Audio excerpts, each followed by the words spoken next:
Assalamu alaikum warahmatullahi wabarakatuh. My name is Razia Nisar. I'm your Islamiyat instructor from tutoria.pk. उम्मीद करती हूँ आप सब बखैर आफियत होंगे। आज मैं एक नए सबक के खुलासे के साथ आपके सामने हाजिर हूँ। सबक है सबक नंबर 6 यानी सूरा अनफाल का रुकू नंबर 6। रुकू नंबर 6 में आयात हैं 45 से लेकर 48 तक।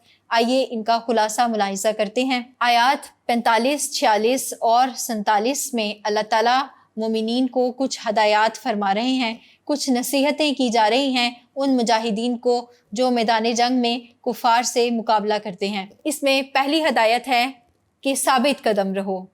दूसरी हदायत है कि अल्लाह ताला को कसरत से याद किया जाए। तीसरी हदायत है कि अल्लाह की अताअत की जाए। चौथी रसूलुल्लाह सल्लल्लाहु अलैहि वसल्लम की अताअत की जाए। पांचवी है आपस में झगड़ा ना किया जाए। छठी है और सब्र से काम लिया जाए। सातवीं हदायत ये है कि कुफ़ार का तर्ज अमल एख्तियार करते हुए फ़ख्र और गरूर ना किया जाए और ना लोगों को दिखाने के लिए अपने घरों से निकला जाए जिहाद के लिए। तो ये 7 हदायतें हैं जो इन 3 आयात में अल्लाह ताला ने मोमिनीन को मुखातिब करते हुए फरमा दी कि इन हदायत पर अमल करोगे तो मैदान जंग में, जिहाद में और अपनी ज़िंदगी में कामयाब होगे। और अगर कोई इनमें से किसी एक हदायत को भी छोड़ देता है, खा वो पूरी फ़ौज में से एक शख्स ही क्यों ना हो, तो ऐसे में वो फ़ौज कभी भी कामयाबी हासिल नहीं कर सकती। इसलिए ये ज़रूरी होता है कि अफवाज में शामिल हर शख्स साबित कदम भी हो और अल्लाह और उसके रसूल का मुतीओ फरमाबरदार भी हो, और इसके अलावा जो उसका सिपा सालार हो वो उसकी भी फरमाबरदारी करने वाला हो। इन तमाम बातों के नतीजे में इंसान, एक मुसलमान, एक मुजाहिद कामयाबी हासिल कर सकता है, बसूरत दीगर वो मगलूब हो जाएगा, वो नाकामी का शिकार हो जाएगा। tutoria.pk लाया पाकिस्तान के मैट्रिक और इंटर स्टूडेंट्स के लिए अपनी नौयत का पहला ई-लर्निंग प्लेटफॉर्म, जहां पे आपको मिले 18 से ज्यादा बोर्ड्स के video lectures, past paper solution, book notes, MCQs, quizzes और बहुत कुछ। आज ही हमारी मोबाइल ऐप डाउनलोड करें और बनाइए अपनी पढ़ाई आसान।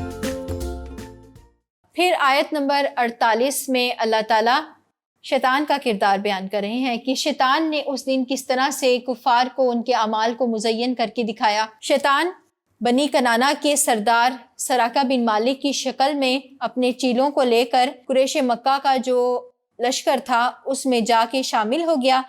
चूँकि कुरैश मक्का को बनी कनाना की तरफ से डर था कि वो लड़ाई में रोड़े अटकाएंगे या उनके साथ गद्दारी करेंगे, क्योंकि उनके साथ उनकी एक नज़ा की कैफियत थी। इसके नतीजे में शैतान बनी कनाना का सरदार बनकर अपने चीलों को लेकर गया और कुफार को ऐसा लगा कि बनी कनाना के लोग उनमें शामिल हो गए हैं और अब उनको किसी किस्म का कोई डर नहीं, अब वो बहुत अच्छे तरीके से लड़ाई कर सकते हैं। तो इस तरह से शैतान ने उनके अमाल को मुज़य्यन करके उनको दिखाया कि हम तो तुम्हारे साथ हैं और आज तुम्हें कोई भी हरा नहीं सकता, आज तुम कामयाब ही होगे, आज तुम मुसलमानों पर हमलावर होकर उनको नीस्तो नाबूद कर सकते हो, नाउज़ुबिल्लाह। तो ऐसे में फिर क्या हुआ कि जब दोनों फ़ौजें आमने सामने हुई और लड़ाई शुरू हुई और शैतान ने ये देखा कि फ़रिश्ते नाजिल हो रहे हैं मुसलमानों की मदद के लिए और उनकी तादाद भी दुगनी नज़र आने लगी, तो अब शैतान उल्टे पैरों फिर गया, अबू जहल का हाथ छोड़कर भाग गया।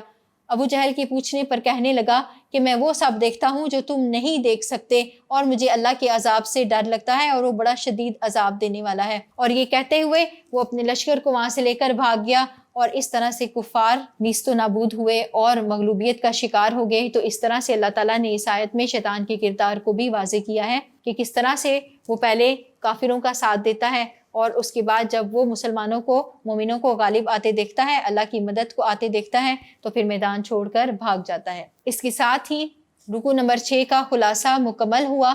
अगले सबक के खुलासे के साथ फिर हाजिर होंगे। तब तक के लिए tutoria.pk से अपनी इस्लामियात इंस्ट्रक्टर रज़िया निसार को इजाज़त दीजिए। अस्सलाम वालेकुम वरहमतुल्लाह।